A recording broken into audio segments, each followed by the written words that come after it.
Assalamualaikum warahmatullahi wabarakatuh. Selamat pagi, bertemu kembali dengan Ibu ya. Di pagi yang cerah dan pagi yang ceria. Oke? Oke. Semua sudah sarapan? Sudah ya? Oke. Baiklah anak-anak, kita masuk ke pertemuan yang keempat ya. Namun sebelum membahas pertemuan keempat, kita mengingat kembali materi yang sebelumnya ya. Materi yang ketiga ya. Yo, masih ingat nggak ini? Materi yang ketiga. Ini masih ingat ya. Ini apa? Tentang tongkol. Oke, yang ini tentang apa yo kemarin? Oke, persendian. Oke ya, masih ingat ya macam-macam persendian pada tubuh kita ya. Mengapa kita bisa bergerak? Ini alasan mengapa rangka atau tulang-tulang bisa bergerak. Namun ada alasan lain kenapa rangka dan persendian ini bisa bergerak dengan baik ya, yaitu pada materi yang berikut yang akan kita bahas ya. Materi apa yang akan kita bahas? Materi yang akan kita bahas adalah ini. Ini adalah materi yang akan kita bahas pada pagi hari ini. Supaya apa? Supaya kita bisa mengerti bagaimana kita bisa bergerak dengan bebas. Kemudian bagaimana tulang kita juga bisa bergerak dengan baik ya. Dan juga kita supaya tahu juga mengapa pada saat tidur organ-organ di dalam tubuh kita masih tetap bekerja, tidak berhenti. Ya, oke. Mari kita bahas materinya. Yang pertama yang akan kita bahas adalah mengenai otot ya, yaitu tentang apa? Fungsi dari otot. Ya, mengenai fungsi dari otot. Oke. Kemudian yang kedua, macam-macam otot. Nah, ini ototnya. Wah, kita jadi bisa bergerak fleksibel. Bayangkan ini atau bandingkan ini dengan gambar ini nih. Wah, kaku banget ini ya. Oke. Tapi kalau sudah ada ototnya, seperti ini kita bisa bergerak bebas. Tapi serem juga ini belum ada kulitnya ya. Kelihatan semua ototnya ya. Oke, ya ini otot kita itu seperti ini. Nih, hampir seluruh bagian tubuh kita itu terdapat otot-otot yang menempel pada tulang. Ya. Namun juga nanti ada otot yang ada di bagian dalam tubuh kita. Ya. Oke, ototnya berbeda-beda. Nah, otot yang untuk pergerakan tubuh yang seperti ini, ya. Mari kita bicara tentang fungsi dari otot terlebih dahulu. Ya. Untuk fungsi dari otot, perhatikan ini sayang. Oke. Bahwa fungsi dari otot kita adalah sebagai alat gerak aktif. Ya, sebagai alat gerak aktif, otot ini bisa berkontraksi. Ini berkontraksi, memendek kalau kontraksi, ya. Tapi terlihat lebih besar. Ini ceritanya kita sedang menggerakkan lengan kita, ya, ke sini. Ya. Ini ada otot yang sebagai contoh di sini adalah otot bicep. Ya, pada saat lengan kita luruskan, ini maka bicep akan mengalami relaksasi yaitu dengan memanjang. Hasilnya seperti apa? Pada saat memanjang otot kita menjadi terlihat semakin kecil. Kemudian di sini ada temannya. Ini otot tricep ya. Otot tricep apabila bicep kontraksi maka tricepnya relaksasi, atau sebaliknya pada saat bicep relaksasi maka tricepnya kontraksi. Nah, nanti kita juga akan bicara kerja otot. Kok ini ada yang kontraksi, ada relaksasi, berlawanan ya. Oke, ya seperti itu. Oke. Ini adalah fungsi dari otot pada tubuh kita sebagai alat gerak aktif. Sebagai alat gerak aktif juga membutuhkan energi, ya, tenaga. Oke. Kita lanjutkan mengenai pembagian macam-macam otot. Ya, pembagian jenis macam-macam otot di dalam tubuh kita, ya. Ini ada 3, dikategorikan ke dalam 3 jenis. Ada otot rangka, bentuknya kurang lebih seperti ini. Itu yang merah-merah tadi ya, gambar yang tadi ini. Ini adalah tersusun dari otot rangka. Ya. Oke, ini otot rangka. Kemudian ini otot jantung, khusus pada jantung, dan ini otot polos pada organ-organ. Di sini contohnya adalah organ pencernaan. Ya. Baiklah, kita urai satu persatu mengenai ketiga otot tadi. Yang pertama adalah, ini adalah otot rangka, ya. Otot rangka, bentuknya kurang lebih seperti ini, nak. Ini bentuknya seperti silinder, ya, seperti silinder lurus, gitu ya. Oke. Nah, kemudian di sini ada warna gelap terang. Nah, ini di bawah mikroskop nih, juga di bawah mikroskop ada gelap terang. Ada gelap terang. Kenapa? Karena ada selarbut myofibril. Ini yang memungkinkan otot bisa kontraksi dan relaksasi, ya. Kemudian di sini intinya ada di pinggir. Ini punyanya ini, yang ini punyanya ini. Oke ya. Oke, intinya di pinggir jumlahnya banyak. Nah, ini berkaitan dengan sifat geraknya, yaitu sifat geraknya adalah sadar karena dia bergerak diperintahkan oleh otot. Ya, sebagai contoh misalnya, nah, saat ibu mau menggerakkan, ini kacamata nggak enak nih rasanya nih posisinya. Ibu gerakkan tangan ibu. Saat menggerakkan ini, maka tadi ada gerakan yang di gambar pertama, yaitu gerakan ini sayang. Gerak seperti ini. Mana ini kursornya? Oke, ini ya. Oke. Nah, ada gerakan seperti ini. Ya, bicepsnya kontraksi, tricepsnya relaksasi, ya. Oke. Kita lanjutkan mengenai otot yang kedua. Ini otot yang kedua. Oke. Pada otot yang kedua, jenis yang kedua dikenal dengan nama otot polos. Ya, pada otot polos ini bentuknya berbeda ya, nak. Bentuknya seperti ini nih. Jadi tengahnya agak tebal, lebar ya. Kesamping-kesampingnya meruncing. Nah, ini yang disebut dengan bentuk gelendong. Kemudian tidak tampak adanya warna gelap terang. Kenapa? Karena dia tidak memiliki atau tidak disusun oleh myofibril. Ya, sehingga karena dia tidak tersusun dari myofibril, geraknya pun tidak bisa kontraksi relaksasi seperti otot yang pertama tadi. Tidak bisa ini, tidak seperti ini. Nah, otot rangka karena adanya myofibril bentuknya lurik-lurik sering dikatakan sebagai otot lurik, ya. Nah, kembali ke otot yang kedua. Nah, jadi ini berbeda kan? Oke. Nah, intinya ada di tengah. Di setiap satu sel ototnya ada di tengah.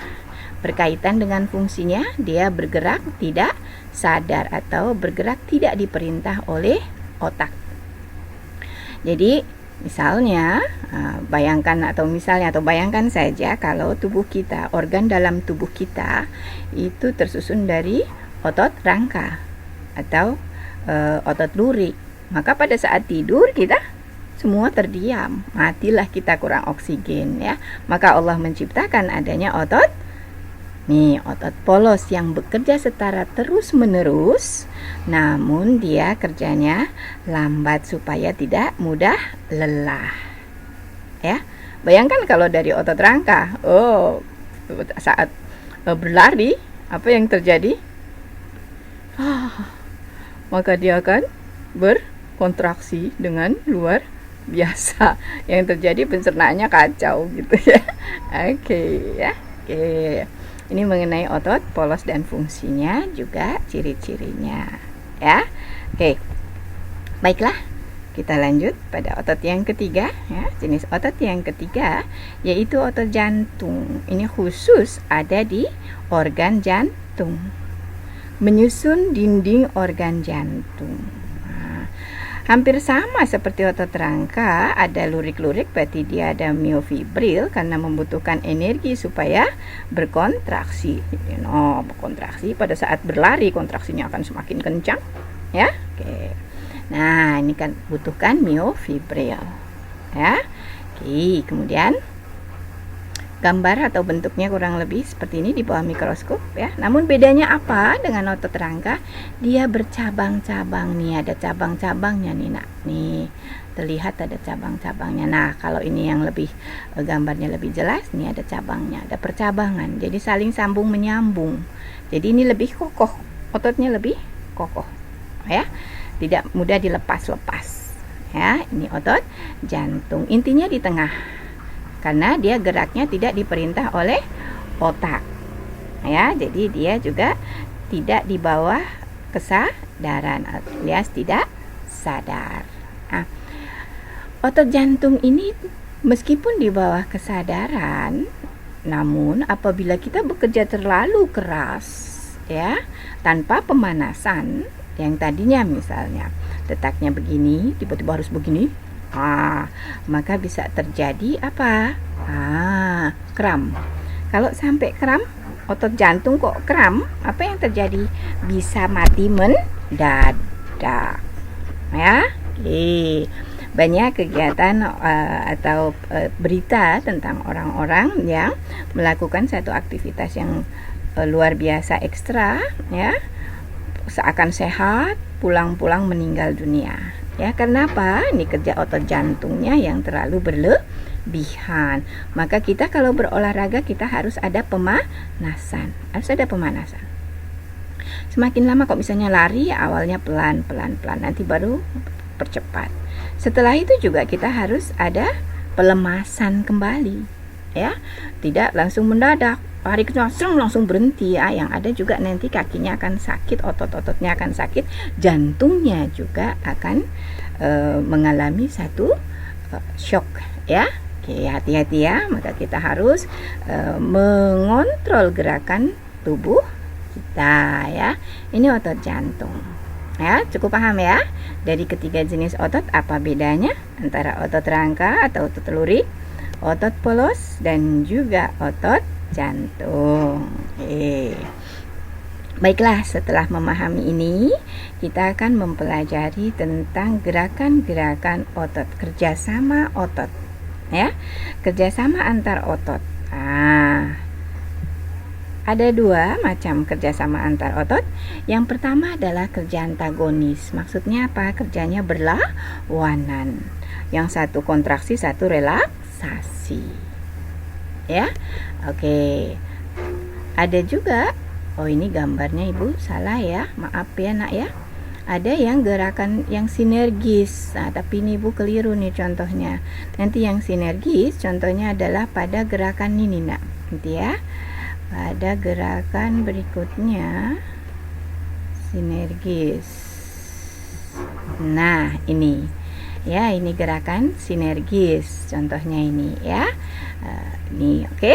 Nah, jadi gerakannya ada yang antagonis dan ada yang sinergis. Mohon maaf ya, ini ada kekeliruan di sini ya. Oke. Nah, sekarang ini berdasarkan kerjanya antagonis dan sinergis. Nah, sekarang berdasarkan arah geraknya.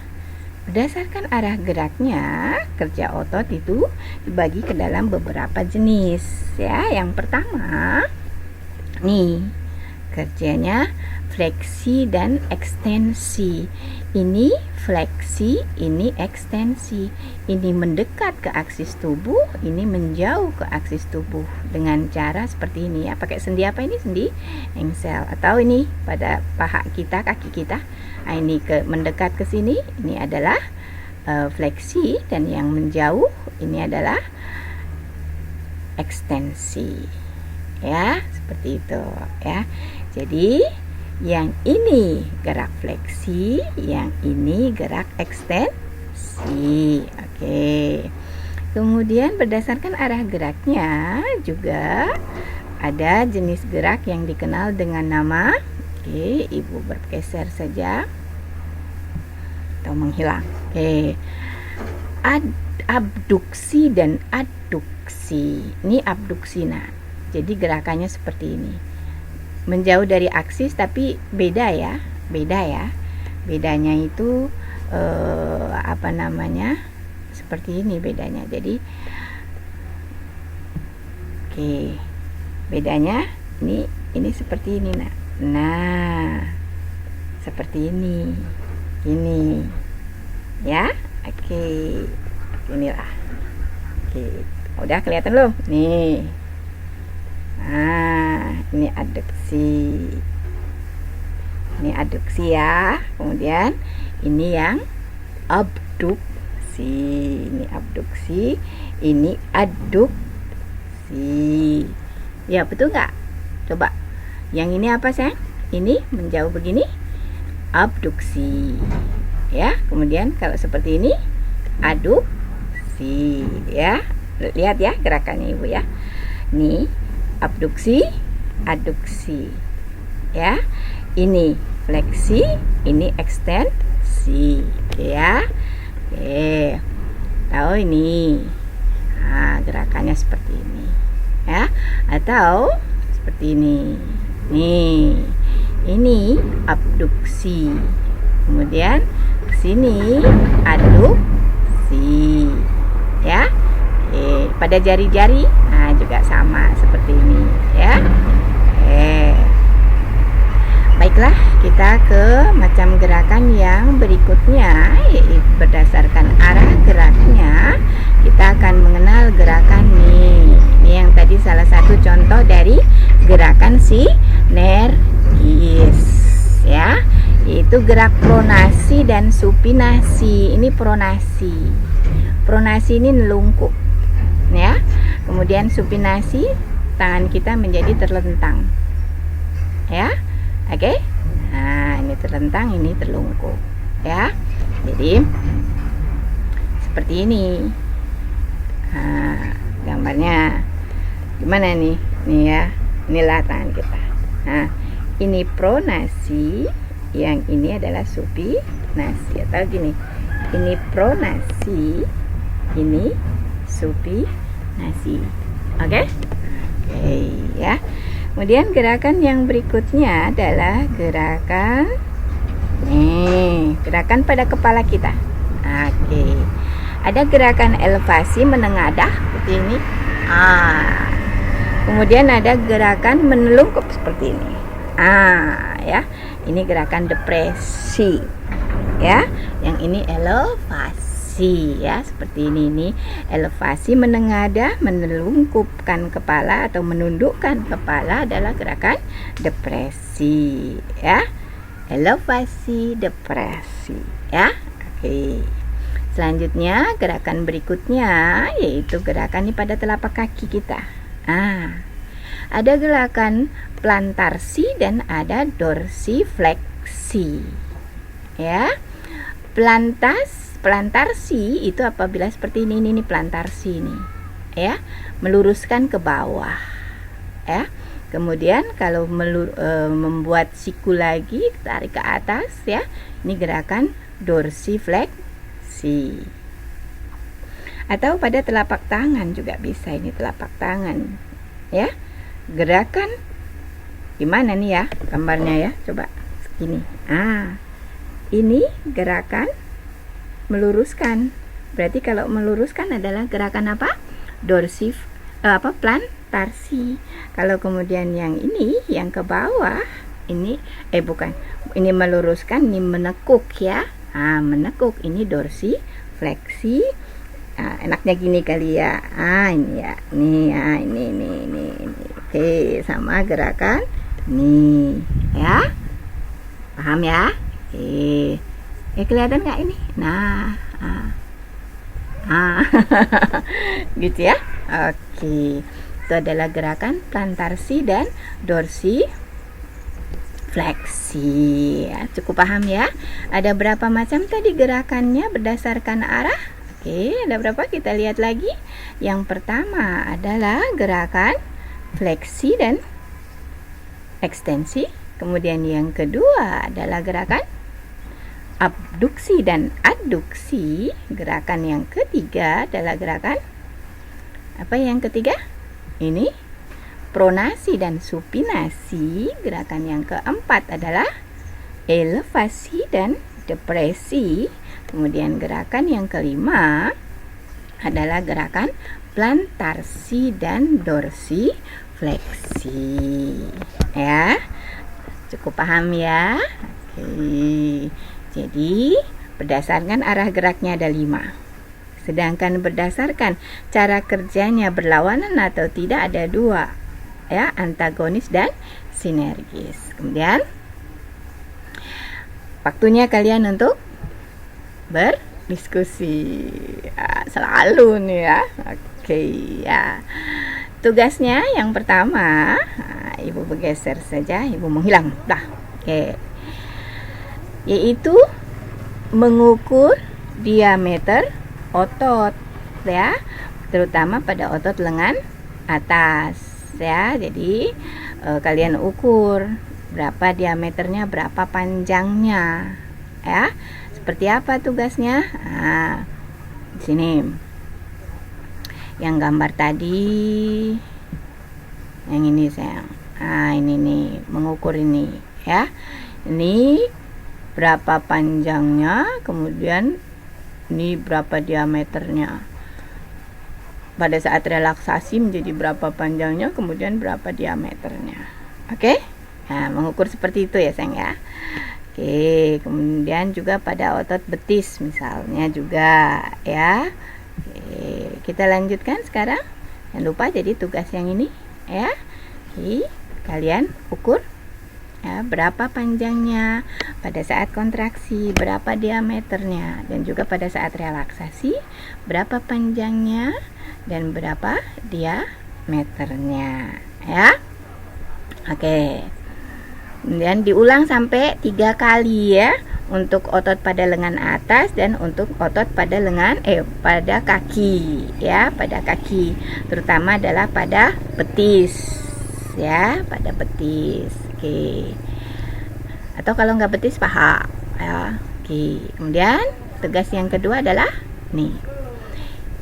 Yang kedua tugasnya ini ya, mengidentifikasi macam-macam otot. Kalian mencari perbedaan pada 3 jenis otot manusia berdasarkan bentuknya, ada dan tidaknya myofibril, inti, dan sifat dari gerakannya. Seperti ini nih ya. Nah, ini macam ototnya, ini bentuknya, myofibril, inti selnya seperti apa, apakah di tengah atau di pinggir ya. Kemudian sifat gerakannya, apakah sadar atau tidak sadar, myofibrilnya ada atau tidak ada. Kemudian digambar, kalian belajar menggambar supaya mengingat ya. Kalau tidak digambar, tidak ingat ya. Oke, untuk pertemuan kali ini Ibu cukupkan sampai di sini saja. Kita akan bertemu kembali yaitu pada pertemuan berikutnya, pertemuan kelima, mengenai gangguan pada sistem gerak. Jangan lupa, gangguan pada sistem gerak nih kurang lebih contohnya nih, kakinya ada yang bentuknya seperti ini X, ada yang bentuknya begini O. Ini yang normal. Oke ya. Oke, baiklah anak-anak, untuk pertemuan pada hari ini ya, kita akhiri ya dengan membaca alhamdulillah ya. Assalamualaikum warahmatullahi wabarakatuh.